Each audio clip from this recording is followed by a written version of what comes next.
예, 오늘 사실 낮에까지 비가 많이 왔었는데 다행히 절묘하게 그쳐서 아마 오시는 길 그래도 조금 덜 불편하셨을 거라 생각하고 그럼 시작하겠습니다. 이게 한 몇 년 전에 그냥 대단히 과학적인 방법으로 한 건 아니고 매우 주관이 섞인 상황에서 이제 저하고 저희 직원들이 앉아가지고 이제 우리 회사 키워드가 뭐냐 이제 이런 걸 한번 해본 적이 있어요. 그래서 그때 이제 여러 가지 키워드들이 이렇게 나왔는데 뭐 저 중에는 굉장히 건축적인 얘기도 있고 아니면 굉장히 뭐 일반적인 얘기도 있고 그런데 오늘 이제 이 이야기를 하기 위해서 제가 제 나름대로 5가지 정도 좀 추려봤습니다. 제 첫 번째 저나 저희 사무실을 이제 이해하는 키워드의 첫 번째는 이제 서울 구도심이라는 거예요. 요 빨간 선 2개가 교차하는 여기가 지금 우리가 있는 곳이고요. 당연히 이 동네가 너무 잘 아시겠죠. 여기 경복궁이 있고 이제 광화문이 있고 세종로 거리가 있고 이제 뭐 종로가 있고 그런데 여기 있는 이 점들은 반경 한 2km 이내에 저희가 지난 23년 동안 서울 구도심에 했던 것들을 이렇게 점을 찍어 본 거예요. 아까 물론 이 중에는 한 2-3개 정도가 그냥 연구 프로젝트가 있었습니다. 그러니까 뭐 문화관광, 문화재청 같은 데서 무슨 경복궁에 관한 연구 같은 거 의뢰받아서 한 적이 있고 거의 대부분 다 지어진 건물들이거든요. 근데 이걸 이제 왜 이렇게 말씀드리냐면은 건축가가 자기 사무실 근처에 일을 하는 경우가 생각보다 그렇게 많지 않아요. 그리고 이제 이 한 나라의 수도의 오래된 구도심에 이렇게 자리 잡고서 그 지역을 중심으로 이렇게 일을 해나가는 사례도 사실 많지 않아서 제가 가끔 해외 강연 같은 것도 하는데 그때 이거 보여주면 사람들이 되게 재밌어 하더라고요. 근데 이게 이제 건축적으로는 또 뭘 의미하냐면 저희가 이제 소위 인천 송도 뭐 이런 데들 있잖아요. 청라, 소위 신개발지. 그런 데 가면 건축가가 좀 활개를 칠 수 있어요. 땅도 넓고. 그 다음에 뭐 자잘구레한 민영 같은 게 별로 없죠. 근데 서울 구도심에서 이렇게 여러 번 작업을 하다 보면 좀 솔직히 별일 다 겪습니다. 그리고 땅도 뭐 예를 들어서 지적도 하고 실제 물리적인 경계 하나도 안 맞고 그리고 동서남북으로 이제 일하다 보면 민원 들어오고 뭐 이런 거 다반사인데 그러니까 그런 의미에서는 이제 건축적으로 굳이 비유하자면 일종의 인파이팅을 하면서 성장해 온 회사다라는 점이고 이게 이제 저희가 다른 지역에 가서 일을 할 때도 저희한테 굉장히 도움을 많이 주는 것 같아요. 일단 프로젝트를 좀 신중하게 대하게 되고 조그만 단서 같은 거를 어떻게 우리 프로젝트에 응용해 볼까 뭐 이런 생각들 좀 많이 하게 되는 것 같고요. 물론 뭐 여기만 일을 하는 게 아니고 뭐 나름 전국구 회사입니다. 저희 회사 크진 않은데 그리고 뭐 제한적이지만 해외 프로젝트도 1-2개 정도 한 게 있고요. 근데 이렇게 네이버 지도에다 이렇게 점을 찍어 본 건데 보니까 충청북도하고 경상북도, 강원도 남부는 별로 아직까지 인연이 없었던 것 같고 나머지 지역들은 비교적 여러 번 작업을 할 기회가 있었습니다. 2번째는 오늘은 뭐 제가 그 얘기를 하진 않을 건데 이제 저희 사무실 잘 아시는 분들이 좀 신기하게 생각하는 거는 저 사람들은 기본적으로 현대건축 하는 사람들인데 왜 한옥 작업을 꾸준히 하지? 라고 생각하시는 분들도 계시고 또 경우에 따라서는 그냥 제가 한옥 건축가인지 아는 분들도 계세요. 심지어는 가끔 사무실에 전화해가지고 한옥 하시는 황두진 대목님 계시냐고 아주 그런 경우도 1-2번 있었는데 맞습니다. 저희는 기본적으로 현대 건축을 하는 사람들인데 좀 여러 가지로 뜻한 바가 있어서 2004년부터 평균적으로 1년에 한 2개 정도 꾸준하게 한옥 작업을 하고 있고 근데 저희한테 한옥은 이제 전통 한옥, 문화재 한옥 이런 개념은 아니고 현대 건축의 레파토리 중에 하나일 수 있다라고 생각을 했었고요. 그게 나름대로 돌이켜서 생각을 해보면 건축가로서나 뭐 회사를 운영하는 입장에서 좋은 판단이었던 것 같아요. 저 시장이 굉장히 커졌습니다. 저희도 덕분에 계속 일을 하게 됐고 솔직히 말씀드리면은 설계비도 괜찮아요. 왜냐면 저 특수한 분야로 인정을 받고 또 한국인으로서 좀 보람도 있죠. 저거 하다 보면. 그래서 이 건물은 다 지어지고 아직 촬영은 안 했는데 저희가 한옥 작업한 지 한 20년 정도 좀 안 되는 거를 기념을 해가지고 일반 주택인데 위는 완전히 전통 한옥식으로 했지만 지하실은 아주 굉장히 서양 건축의 공간적인 구성을 가서 정말 동서양의 만남을 한번 수직으로 구성해 보자 라고 했었는데 다행히 건축주가 굉장히 그 개념을 좋아하고 동의를 해줘서 지었던 건물이고 그 남들이 안 하는 실험 같은 것도 좀 해봤습니다. 이거 상당히 그 한지 오래됐어요. 2006년인가? 그 경기도 이천에 있는 그 피닉스 스프링스라는 골프 클럽의 클럽하우스의 부속 연회동이에요. 그래서 이전에 뭐 북촌에 뭐 이렇게 가정집 이런 거 하다가 졸지에 프로젝트가 한 10배 이상 커져가지고 해보고 싶은 것 많이 해봤죠. 예를 들면 그 한옥, 이게 이제 복도인데 이런 기와를 올리는 게 아니고 유리 지붕을 덮어가지고 이렇게 비는 안 맞지만 이렇게 빛과 그림자, 그 석가래 사이로 햇볕 들어오면 그렇게 딱. 그러니까 전통 한옥에서 도저히 체험할 수 없었던 그런 걸 한번 해보자. 그래서 했었던 그런 작업이고요. 많은 분들이 동의하실 수 있을 것 같은데 저는 이제 기본적으로 세상은 쉽게 감지가 안 되고 되게 혼란스럽다고 생각해요. 그래서 건축가의 역할은 거기에 그래도 어떤 질서를 좀 부여하는 거다라는 생각이 있습니다. 이게 사실은 건축사에서도 되게 고전적인 생각이고 요즘의 건축가들은 그렇게 생각 안 하고 오히려 건축가들이 더 앞장서 가지고 질서를 흐트러뜨리고 이제 흐트러뜨린다는 말은 안 하죠. 이제 뭐 또 역동성이나 이제 뭐 그런 그 뭐 우연 뭐 저 이런 그다음에 비정형 이제 이런 표현들을 쓰는데 저는 그거보다는 조금 고전적인 생각을 갖고 있는 사람이라 항상 어떤 기하게 명징하게 읽히는 작업을 좋아하고 이거는 이제 건축은 아니고 이건 이제 가구를 한 건데 이건 제가 청년 시절 때 했던 작업인데요.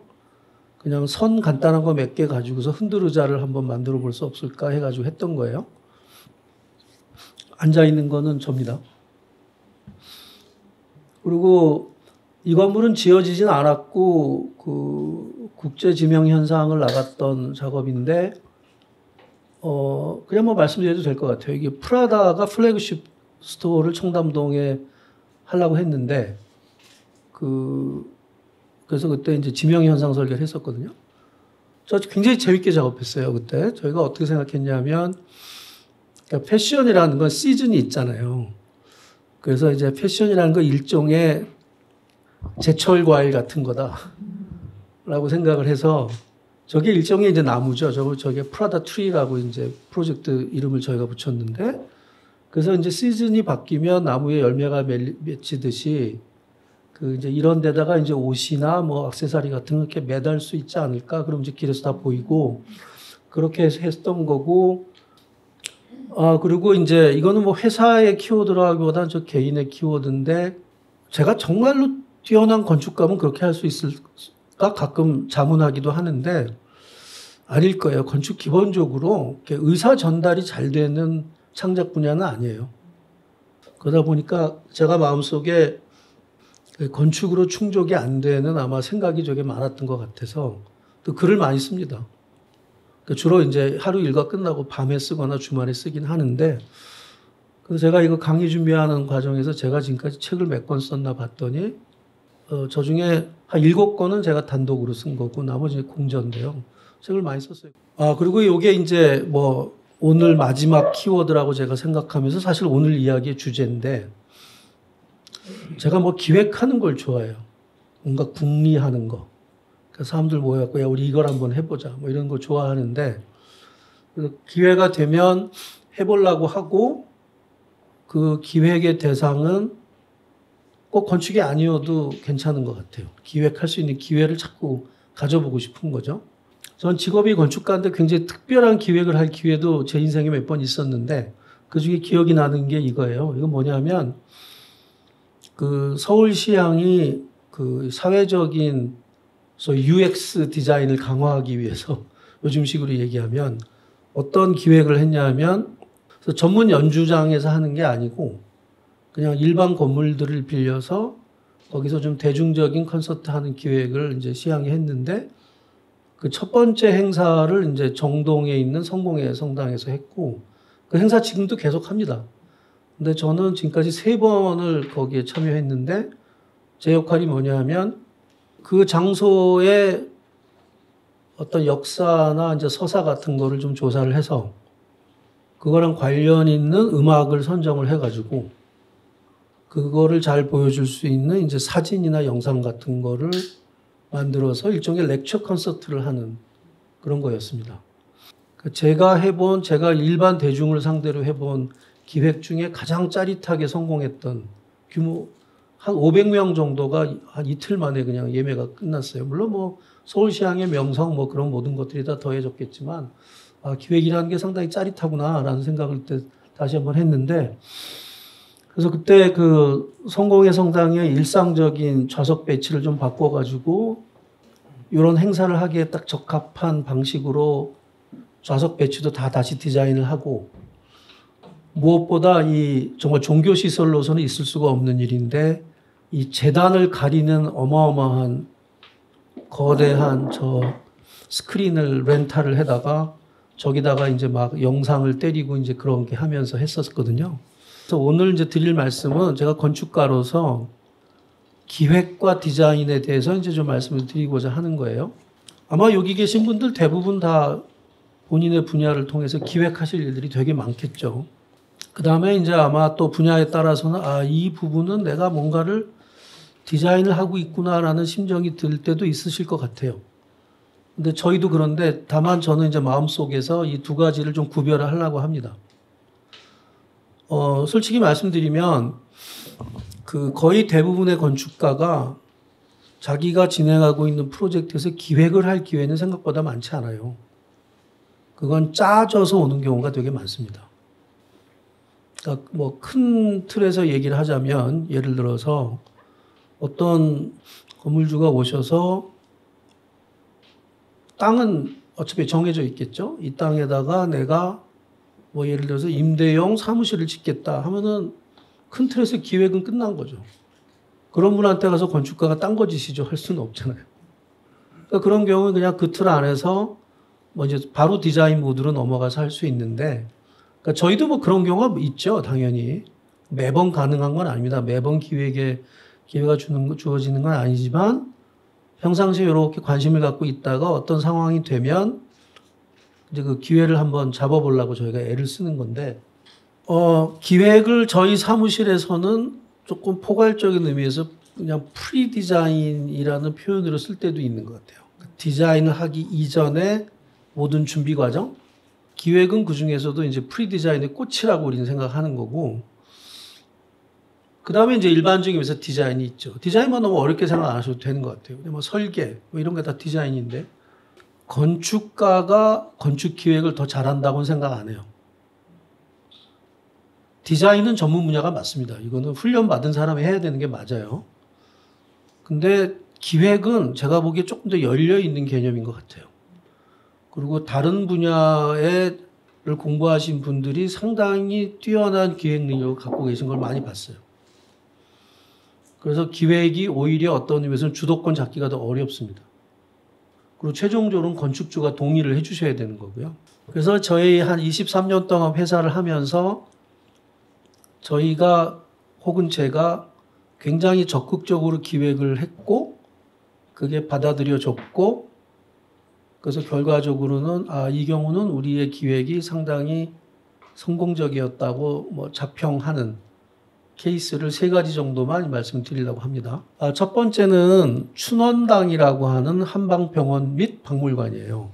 한의원으로서 역사가 한 180년이 좀 넘었어요. 그러니까 조선 순조 때 시작했다고 그러더라고요. 지금 원장님이 7대 때 원장님이세요. 한 집안의 윤씨 집안인데, 이 집안이 이제 종로 3가 완전 뒷골목에 자리를 잡았는데, 그 조부께서 돌아가실 때 유언을 남기기를 요새 시각으로 보면 동의가 안 되는 측면도 있지만 원래 명의는 대로변에 있는 게 아니다. 그래서 이사 가지 말고 요 지역에 계속 있어라라고 하셨대요. 그래서 그 건물에 이제 본관, 좀 오래된 본관이 있었고, 그 길 건너편에 이제 신관을 설계하는 의뢰를 받았는데, 면식이 전혀 없던 분입니다. 근데 이제 사방에 수소문을 한 다음에 저희 사무실을 그한테 연락을 하셨는데, 이제 나중에 굉장히 친해져서 일 거의 끝날 때쯤 돼서, 근데 그때 왜 우리 사무실에 일을 주시려고 했냐 그랬더니 그 원장님이 씩 웃으면서 내가 사방에 물어봤는데 어떤 분이 저희 사무실에 대해서 그렇게 얘기했대요. 골목길은 개들이 짱이야. 그래서 제가 아까 말씀드렸잖아요. 저희가 구도심에서 작업을 오래 하다 보니까 이제 그 복잡하게 얽혀 있는 상황을 비교적 명쾌하게 풀어내는 거를 저희는 그런 식으로 표현하고 싶은데 이제 일반 분들은 골목길은 거기 잘해 이제 이렇게 된 거죠. 큰 길도 잘합니다. 근데 그래서 이제 결과적으로는 보시다시피 지하 1층에 지상 육안으로 보기에는 지상 5층처럼 보이지만 사실은 지상 6층이 넘어요. 이제 저 안에 이제 온갖 시설들이 다 들어가 있는 일종의 좀 종합 선물 세트 같은 시설이 됐는데 이게 완공된 모습은 이렇습니다. 건물의 이제 중간쯤에 유리 상자가 하나 있고 거기 이제 동그란 기계처럼 생긴 게 4개가 앉아 있는데 저 기계가 이제 약을 다리는 기계들이에요. 근데 이제 이 병원은 기본적으로 탕제 전문이에요. 물론 다른 것도 하긴 하세요. 하지만 이제 탕제가 굉장히 유명하고 또 자부심도 있는. 그러니까 처음에 이제 설계 계약하고 일을 시작했을 때 이제 원장님께 부탁을 했어요. 저희 설계팀이 한 3일, 2, 3일 정도를 그냥 저기에 출근을 해서 그냥 우리 앉아 있다 오겠다. 그러니까 우리 그냥 없다고 생각하셨으면 좋겠다. 근데 물론 신경 쓰이죠. 근데 정말 한 반나절 지나면 아무도 신경 안 쓰거든요. 그럼 우리는 이제 이분들이 어떻게 일을 하는지 보는 거예요. 근데 이제 그때 어떤 구석에 있는 방을 들어갔는데 이제 저걸 봤어요. 이게 이제 약 다리는 방이에요. 또 보시면 창문도 없고 높이도 되게 낮고. 근데 저는 그때 저걸 딱 보는 순간 어떻게 생각했냐면은 이 시설이야말로 이 장소야말로 이 전체 병원에서 가장 성스러워야 되는 데가 아닐까? 그래서 저희가 저런 걸 다 보고 나서 제가 초기에 했던 스케치인데 뭔가 저 기계가 저렇게 뒷방에 있을 기계가 아니고 이 병원의 가장 핵심 오퍼레이션이 돼야 되고요. 그게 또 시각적으로 드러나야 되겠다. 그래서 저런 스케치들을 했어요. 그러니까 유리로 된 방에 이게 밖에서 봐도 좋겠네 이런 생각한 거죠. 그래서 이제 이런 그림을 이제 그려서 보여드리고 했어요. 그러니까 저희로서는 기획을 한 거죠. 저게 개 구석에 박혀 있던 기계를 완전히 일하는 이 상황을 역전시켜 가지고 무대 뒤가 무대가 되고 그 무대가 무대 뒤가 되는 그러니까 무대 역전. 그때 PT 하면서 그런 얘기도 좀 썼던 것 같은데, 근데 원장님한테는 그게 상당히 쇼킹했던 거죠.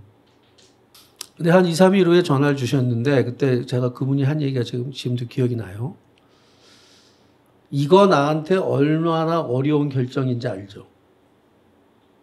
그러니까 우리는 황두진 씨 사무실에 그냥 우리 병원 신관을 지어달라고 한 건데, 당신이 우리한테 제안한 거는 우리가 누대에 걸쳐서 작업해왔던 방식을 다 바꾸라는 거다. 그런데 내가 한 2, 3일 고민해 보니까 그게 맞는 것 같다. 그래서 그 이후로는 건축주가 저희보다 한술 더 뜨셨습니다. 직원들 다 모아놓고 그러셨대요. 자, 이제 우린 다 길바닥에 나 앉을 거야. 여러분들이 일하는 거 온갖 사람이 지나가면서 다 볼 거야. 우리는 아무것도 숨길 수가 없어, 이제. 원래 안 숨겼지만 우리가 그냥 일하는 모습을 사람들이 보는 것이 그 어떤 100마디 말보다 우리의 진실함을 사회적으로 알리는 방법일 거예요. 어떤 아이디어를 제안했는데 이게 단순 여긴 이렇게 하면 예쁠 것 같고 이런 문제가 아니죠. 뭔가 굉장히 그래도 큰 뜻을 갖고 뭔가 제안을 했는데 이게 먹히는 순간 그다음부터는 일이 너무 쉬워지는 거예요. 그러니까 우리가 설명 안 들어도 이분이 다 알아. 아, 이건 이렇게 해야 된다는 거지. 뭐 이건 우리가 알아서 이렇게 할게요. 뭐 그래서 굉장히 재밌게 일했어요, 정말로. 그래서 그분하고도 되게 지금도 제가 그냥 형님 하면서 이렇게 따르는 분이 됐는데 환자로도 가끔 가고요. 그래서 뭐 한술 더 떠신 게, 야, 여기 조명 있으면 좋겠다. 그래갖고, 이거 만드시는 분한테 그 원장님이 우리하고 상의도 안 하시고, 이렇게 LED 달아달라고. 그래갖고, 밤에 보면 이렇게. 근데 뭐 제가 보기에 그거 얼마든지 하셔도 되는.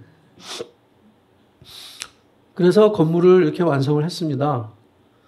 근데 이제 이게 저희 사무실이 지금까지 그렸던 모든 도면 중에 가장 아름다운 사례 중에 하나인 것 같은데, 그냥 기계 부품 보는 것 같은 이렇게 4개의 기계가 자리 잡으면서 그거에 의해서 이제 기둥 간격이 결정이 되고 뭐 그런 거예요. 그래서 지금도 굉장히 열심히 일하는 건물입니다. 가서 보면 건물이 이렇게 씩씩거리고 있는 것 같아요. 계속 증기 나오고. 그래서 이런 경험을 한번 가져봤는데 상당히 그 건축가로서 보람을 느끼는 그런 경우였고, 두 번째 케이스가 이제 이건데요. 캐슬 오브 스카이워커즈라고, 우리나라가 그렇게 크지 않지만 엄청나게 팬 충성도가 높은 프로배구 리그가 있습니다. 그래서 그 팀이 한 8개인가 있는데요. 그래서 배구라는 경기가 미학적으로 되게 재밌어요. 가장 우아한 스포츠 중에 하나예요. 이 선수들 실제로 보면 정말 사람 같지 않아요. 너무 멋있어요, 진짜. 키도 크고 몸에 딱 필요한 근육만 있고. 그런데 이 경기 자체의 다이나믹은 엄청나게 시끄럽기도 하고, 그 다음에 아마 모든 종류의 구기 스포츠 중에서 공간을 가장 넓게 쓸 겁니다. 그리고 발도 써도 돼요. 가끔 그런 경기도 그런 장면도 나오는데, 그러니까 이걸 좀 장황하게 설명을 드리는 이유는 이 프로젝트는 그런 대한민국 프로배구 리그의 한 팀인 스카이워커즈라는 팀을 위한 종합훈련시설입니다. 그리고 그 구단주가 현대캐피탈이에요. 그래서 배구의 룰을 이렇게 쭉 들여다 보니까, 이 배구 선수들은 기본적으로 자기가 하고 있는 직업의 물성 자체가 무지하게 정교하고,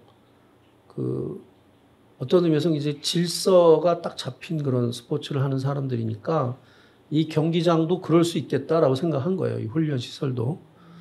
그래서 처음에 대지를 갔다 와서 그냥 바로 그린 스케치인데 이게 건물이 됐습니다. 그냥 정사각형으로 시작을 해서 대각선 긋고 내접하는 원 하나 그리고 거기 다시 또 45도 마름모를 하고, 이거를 갖고서 어떤 틀을 잡은 다음에 여기다 필요한 것들을 집어넣으면 건물이 되겠다라고 이제 생각을 한 거죠. 저희가 이거 설계하기 할 때 구단의 배려로 다른 구단들의 훈련시설을 많이 가서 봤거든요. 제가 그때 무슨 결론을 내렸냐면, 이 스포츠 건축에 대한 사람들의 기대 수준 자체가 높지 않다. 그냥 기능을 모아놓으면 건물이 된다고 생각하는 것 같다. 그러니까 나는 좀 그렇지 않게 해야 되겠다라고 생각을 했어요.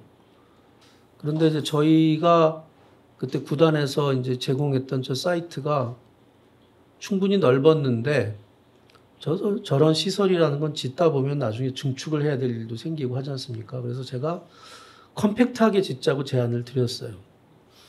배구 경기장은 기본적으로 가운데의 높이가 16m가 넘어야 돼요. 실제로 이 건물은 25m 정도 되는데요. 그러니까 주변에 여기 이만큼 비어 있잖아요. 그럼 저기다 숙소를 넣으면 안 되나라는 생각을 한 거죠. 그래서 저거를 이제 뭐에 비유했냐면은 오페라 하우스의 발코니석. 그러면서 이제 그때부터 일종의 이제 이 배구라는 스포츠의 서사를 이제 건축가 입장에서 이제 만들어 보기 시작한 거예요. 그래서 이 친구들은 예를 들어 중세 기사들 같은 사람들이다. 왜냐하면 항상 신체를 단련해야 되지만 동시에 또 우리가 스포츠맨들한테 상당히 높은 수준의 뭐 어떤 윤리적인 그런 기준 같은 것도 적용하지 않습니까? 그리고 이제 현대 스포츠가 굉장히 화려하고요. 그래서 이 기사들이 살고 있는 곳이기 때문에 이 건물은 캐슬이다.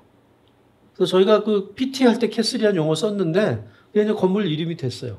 캐슬 오브 스카이워커즈라고. 저작권료를 받지는 않았지만 설계비를 받았으니까. 그리고 이제 이런 걸 보여드린 거예요. 건기는 공연이다 하면서 이제 오페라 하우스에다가 이거 해가지고 근데 이걸 굉장히들 다들 좋아하셨던 것 같아요. 그리고 무엇보다 그 당시 감독님이 그런 구상을 저희가 이제 말씀드렸더니 그거 자기 입장에서 굉장히 반가운 게 그렇게 되면 얘들 감기 걸리는 거 내가 더 이상 고민 안 해도 되지 않냐. 다만 우려가 됐던 거는 이게 이제 자기 숙소에 방하고 너무 가까이 있으면 심리적으로 이제 어려울 수 있으니까 그때 이제 그래서 저층구는 되게 구심적으로 설계를 하지만 상층구 숙소동은 다 바깥을 향해서 열리고 안은 좀 닫겠다. 지금 복도 같은 걸 돌려서 이제 이런 구조를 만들겠다 이렇게 됐고 그게 받아들여졌습니다. 그래서 이게 실제로 완공된 건물이고요. 가운데 요 코트가 있고 요 주변에 이제 훈련 시설들이에요, 다. 그리고 이 계단 밑에 들어가면 사우나 같은 것도 있고 여기가 이제 숙소고 이게 지붕이고 뭐 이렇게 돼 있는 건물인데 아까 스케치하고 똑같이 생겼죠. 그 50m, 50m거든요. 50m, 50m고 이 대각선 그다음에 내접원이 있는데 요 대각선하고 내접원이 만나는데 계단실 4개가 있고 거기에 이제 엘리베이터가 2개 있고요. 그다음에 이제 뭐 현관이 있고 이런 데 이제 뭐 식당부터 시작해서 뭐 여기 부속 시설 이게 어떻게 보면 그냥 호텔이라고 보시면 돼요. 요게 한 유니트거든요. 요렇게가. 그래서 제가 1인 1실을 하면 어떠냐고 제안을 했더니 그게 감독님하고 코치님들이 그게 자기네들이 그 선수단의 어떤 뭐라 그럴까 분위기를 조성하는데 그 룸메이트 정해주고 하는 게 되게 중요한 문제라고 그러더라고요. 그래서 그 월드컵 때도 그 히딩크 감독이 그거 굉장히 잘했다는 거잖아요. 아주 고참하고 신참 붙여줘서 잘 돌보게 하고 뭐 이런 거. 그래서 제가 그러면 최소한 잠은 좀 따로 자게 합시다 그래가지고 요 공용 공간들은 합쳐서 하지만 잠자는 공간 조금해도 좋으니까 따로 하자. 그런데 여기 보시면 발코니가 다 있거든요. 요 발코니 반대쪽엔 또 다른 유니트가 있겠죠. 그래서 이 건물의 구성이 발코니 메이트하고 룸메이트가 달라요. 그래서 이렇게 건물 전체가 서로 이렇게 다 잡고 있는 것 같은. 그러니까 이제 어떻게 보면은 건축적인 일종의 수사학인데 저게 왜 제가 필요하다고 생각했냐면 저 팀이 저희가 저거 설계할 때 한 10년 넘게 우승을 못하고 있었어요. 그래서 정말 간절한 그게 기운이 있어서 우리가 원팀이다라고 하는 거를 건물에서도 한번 표현을 해보자. 그러니까 저런 것도 일종의 이제 기획인데 실제로 이 아이디어는 나중에 특허도 받았습니다. 근데 저희가 뭐 특허 사업을 하지는 않았지만 덕분에 그 벤처 기업 인증을 받아가지고 그리고 이제 뭐 이런 소위 중정형 건물의 역사적 계보가 있어요. 저희 건축계에서. 그래서 제가 정말 좋아하는 건축가들의 역사적인 선례를 한번 이렇게 비교해보는 저것은 상당히 야심적인 이런 다이어그램도 그려보고 뭐 제가 개인적으로 굉장히 좋아하는 사진인데요. 그래서 이 건물 지어지고 나서 다음에 우승했습니다. 그래서 저도 막 그래서 이거 역시도 정말 이렇게 일반적이지 않은 그런 방식으로 스포츠 시설을 풀어서 뭐 여러 가지 면에서 제가 이거 갖고 상도 많이 받았어요. 그래서 이제 그 보람 있게 생각하는 케이스고 세 번째는 이제 제가 책 얘기를 좀 할 텐데 무지개떡 건축이라는 책인데 이거 이제 어떤 책이냐면 뭐 나중에 뭐 읽어보시면 내용 아시겠지만 우리 전통적인 떡 중에 시루떡이 있고 무지개떡이 있죠. 차이는 뭐냐면 이제 매층별로 같냐 다르냐의 문제인데 요거 이제 머릿속에 딱 집어넣고 이걸 한국 건축의 역사에 딱 대입을 하면 무슨 말을 할 수 있냐. 한반도 건축의 역사는 지극 일부 예외가 있긴 하지만 기본적으로 시루떡 건축의 역사예요. 그러니까 1층부터 꼭대기까지 용도가 단일한 건물들의 역사예요. 대표적인 거 아파트. 1층에도 아파트고 꼭대기층도 아파트잖아요. 근데 기업체 사업 1층 로비부터 꼭대기 회장님실까지 다 단일 용도지 않습니까? 기본적으로. 그래서 그걸 이제 시루떡 건축이라고 한다면 저는 이제 기본적으로 앞으로는 복합 건축의 시대가 당연히 와야 된다고 믿는 사람인데 제가 이제 그거를 어려운 표현을 안 쓰고 이제 무지개떡이라는 전통 떡에 빗대서 이제 그 이야기를 한 거고요. 무지개떡은 실제로 굉장히 다양한 종류가 있을 수 있는데 아주 고층 건물부터 시작해서 뭐 중층도 있을 수 있고, 근데 저는 최소한 도시에 지어지는 건물은 5층은 돼야 된다고 믿습니다. 예외가 있죠. 역사보존지구, 서촌 같은데. 이런 데 빼놓고는 왜 그러냐면 그래야 평균 용적률이 한 250%가 넘는 건물을 짓는데 저는 도시에서 용적률은 도시민의 예의라고, 기본 예의라고 생각해요.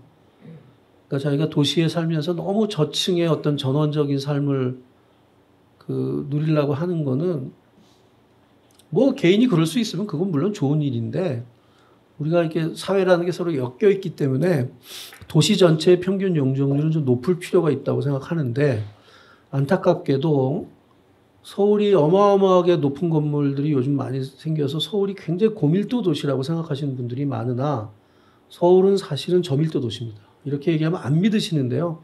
파리나 뭐 베를린이나 유럽의 이제 오래된 도시들이 높은 빌딩 별로 없지 않습니까? 근데 그런 도시가 평균 용적률이 한 250% 정도 되거든요. 왜 그러냐?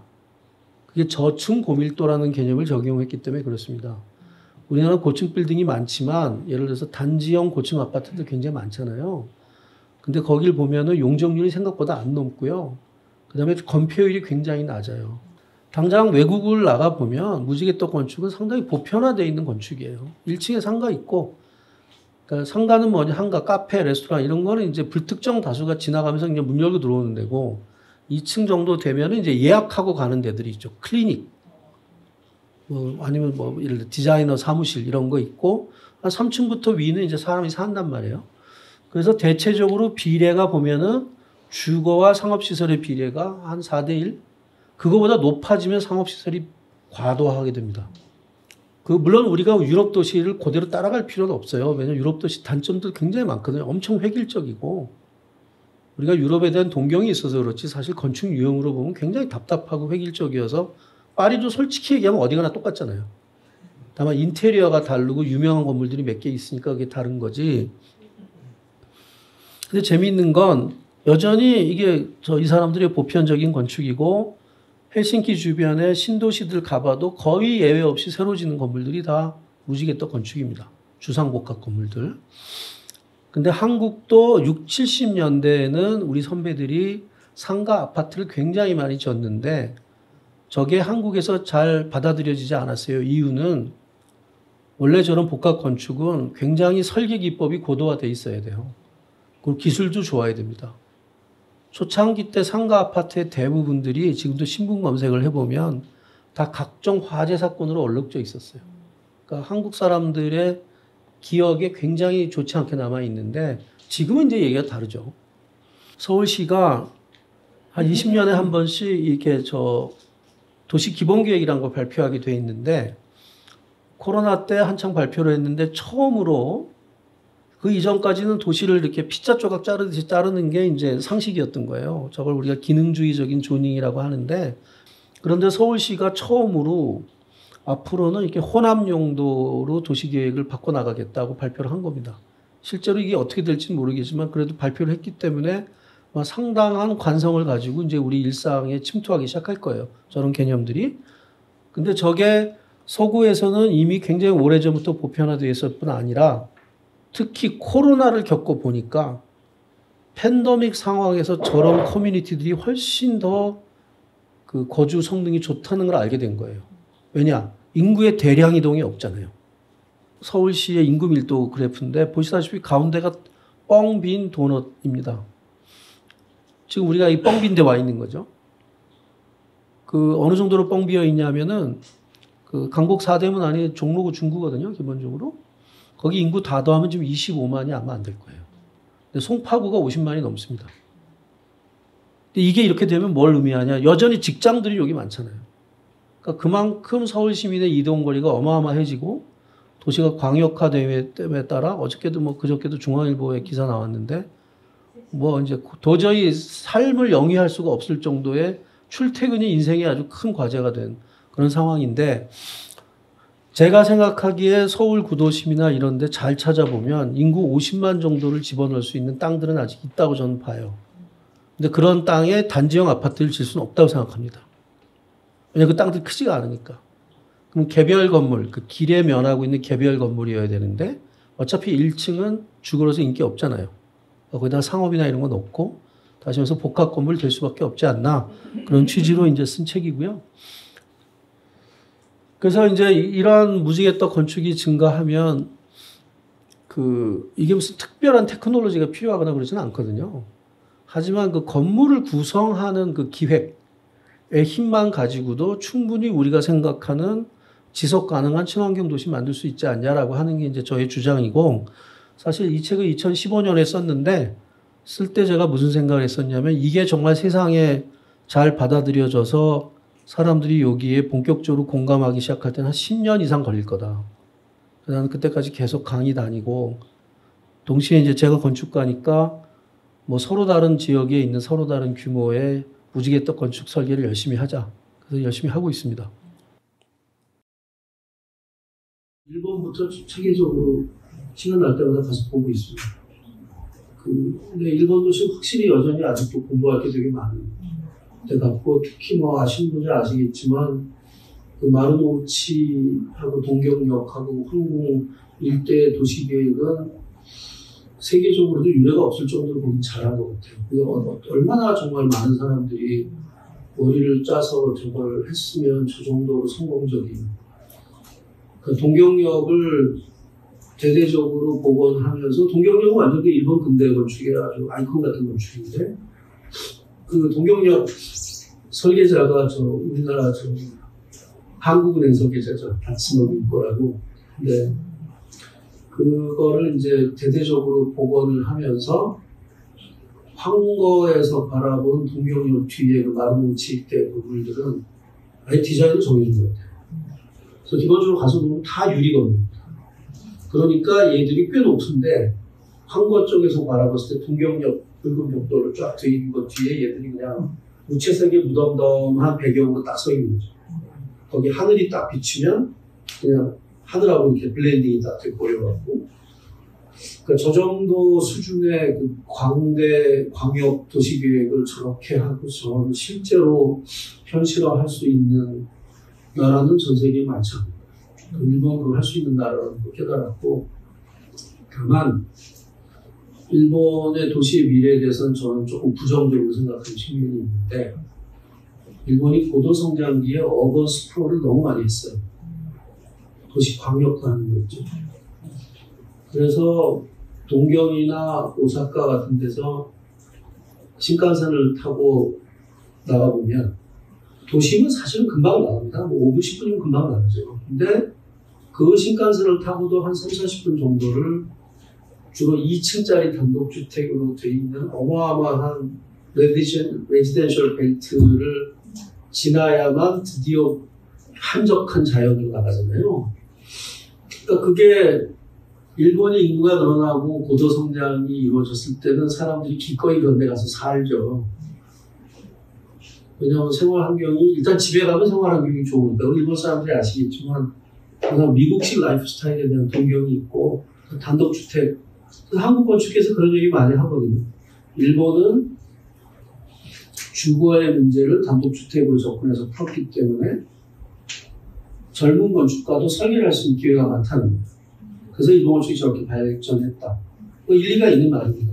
반면에 우리는 그 대규모 단지형 아파트를 했기 때문에 100명의 건축가가 설계할 프로젝트를 하나의 거대한 익명의 조직이 설계함으로써 개성도 없어지고 건축가들 기회도 결국은 못 갖게 된 거 아니냐라는 말이 있는데, 한편으로 일리 있다고 생각하지만 또 다른 한편으로는 한국이 주거 문제를 공동주거로 풀라고 했던 건 100번 잘한 일이라고 생각합니다. 다만 그것이 현재 우리가 알고 있는 이 획일적이고 재미없고, 도대체 왜 이 경제력에 그렇게 살아야 되는지가 의심스러운 단지형 아파트 하나밖에 선택지가 없다는 게 문제여서 그렇지, 일본은 아마 앞으로도 수많은 세대가 그 1980년대, 90년대 자기네 선배들이 잘못 내렸던 결정 때문에 어마어마하게 부담을 지고 살아야 되고, 그래서 저는 사실은 GTX가 더 반대예요. 하면 안 돼요. 아까도 말씀드린 도심이 지금 텅텅 비어 있는데 제가 보기에 강북 4대 문화진 인구가 한 25만 안 된다고 그러는데 여기 50만만 집어넣어도 서울의 이 삶의 양태 굉장히 넓거든요. 제가 이 광화문 지역에 살고 계신 분들 만날 때마다 물어보거든요. 물론 제가 이렇게 막 광범위한 서베이를 할 수 있는 입장은 아니지만 그래도 만날 때마다 물어보는데 의외로 광화문에 있는 직장에 다니시는 분들이 제 상식으로는 무슨 마포 뭐 저기 어디 뭐 성북동 이런 데 살 것 같은데 의외로 상당히 많은 수가 화정 일산에 사세요. 출퇴근 시간이 너무 긴 거예요. 그럼 여기 왜 여기서 살면 좋은데 왜 안 그럴까라고 이제 본인들이 먼저 얘기를 하죠. 소청 같은 데 살고 싶다는 거예요. 근데 주거가 없다는 거예요. 이게. 근데 왜 주거가 없냐?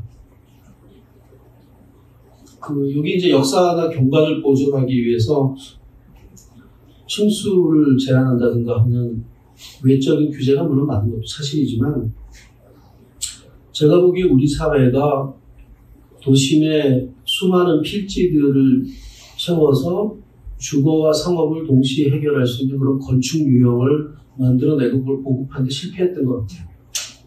그래서 제가 그 무지개떡 건축 책을 쓴 거고 이 무지개떡 건축 얘기를 하면 제 세대 이상은 좋아하시는 분이 아무도 없어요. 왜 가게 위에 살아야 되니? 저희 부모님 때는 그런 얘기 많았거든요. 이렇게. 걔네 집이 가게 위에 이렇게.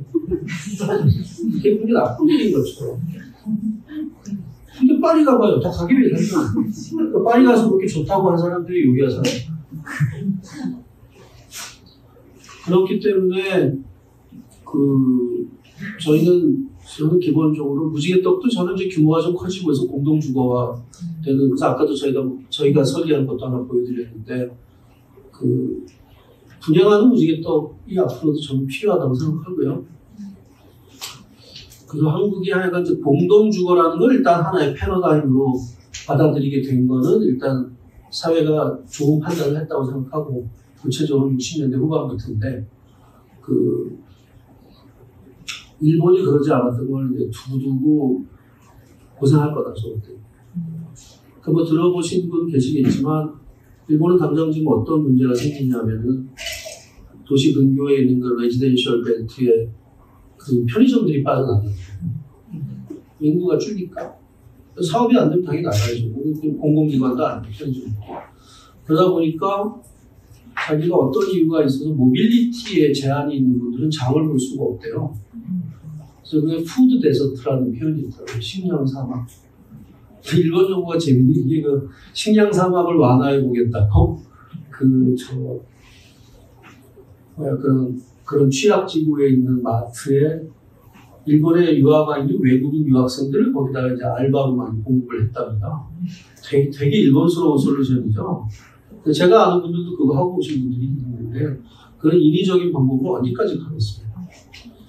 하지만 저도 이제 최근에 동경 같은 데를 조금 체계적으로 이렇게 답사를 다녀보니까 그러니까 가쿠라자카처럼 이게 상당히 제가 오히려 서울보다 더 많이 도심형 주거가 다양한 방식으로 존재한다는 걸 보고 내가 좀 생각을 좀 수정해야 되겠구나라고 하지만 여전히 레지던셜 벨트는 크게 문제가 될 거라고 생각하죠.